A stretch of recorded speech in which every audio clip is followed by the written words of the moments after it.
అరే ఏం సప్పుడు రా, టీవీలో గంత సౌండ్ పెట్టినవు, చెవులు వలుగుతున్నాయి.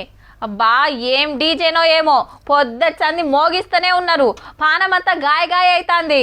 జర్రసేపన్నా ఆపరా. గా పక్క గల్లీలో బోరేస్తున్నారటక్క, సప్పుడుకు రాత్రి అసలు నిద్రనే పట్టలేదు. ఇగో గిట్లుంటది ఇండ్ల నడుమ.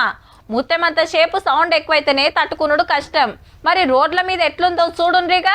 భాగ్యనగరం మూత మోగుతున్నదుల్లో, ఇటు ట్రాఫిక్ జాము, అటు ఆరన్ల సప్పుడు.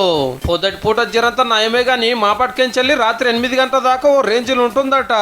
హల్కగా చెప్పాలంటే ఉండవలసిన సప్పుడు కంటే డబులు. హైదరాబాద్ ట్రిపుల్ ఐటీ కాలేజ్ వాళ్ళు పట్నమంతా తిరిగి ఎక్కువ సప్పుడు ఉందో దొరకబట్టి రిపోర్టు పబ్లిక్ లకి ఇడిచిండ్రు.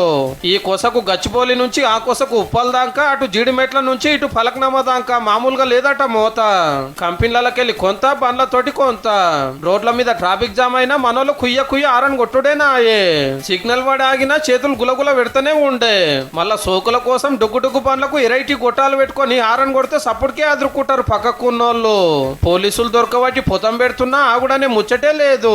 పెద్ద పెద్ద మిషన్లతోటి పనులు చేసే కాడ, కంపెనీలకు వెళ్ళి వచ్చే సౌండ్ కొంత అయితే బిల్డింగ్లు కట్టే కాడ కొంత. ఆల్రెడీ సిటీలో గాలంతా ఖరాబ్ అయ్యింది. పచ్చదనం పలసగా కాలుష్యం పెరిగిందని ఎన్నో రిపోర్టులు వచ్చాయి. రోడ్ల మీదకి చిత్తం బండ్లు రావట్టే, సిటీ చుట్టూరా గుట్టలు వలగొట్టి మొగుళ్ళు దాకే అపార్ట్మెంట్లు కట్టవట్టిరే. అటు ట్రాఫిక్ జాము, ఇటు గాలి కాలుష్యము, కొత్తగా సౌండ్ మోత. గిట్లా అయినాక పట్నం ప్రశాంతంగా ఎట్లున్నట్టు చెప్పుండ్రి.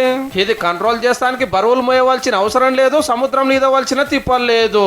అక్కర్ లేకున్నా హారన్ కొట్టకుట్టా శాతనైన కాడికి పచ్చదనం పెంచితే మన సిటీకి మనం చేసే గొప్ప సేవ అదే అవుతుంది.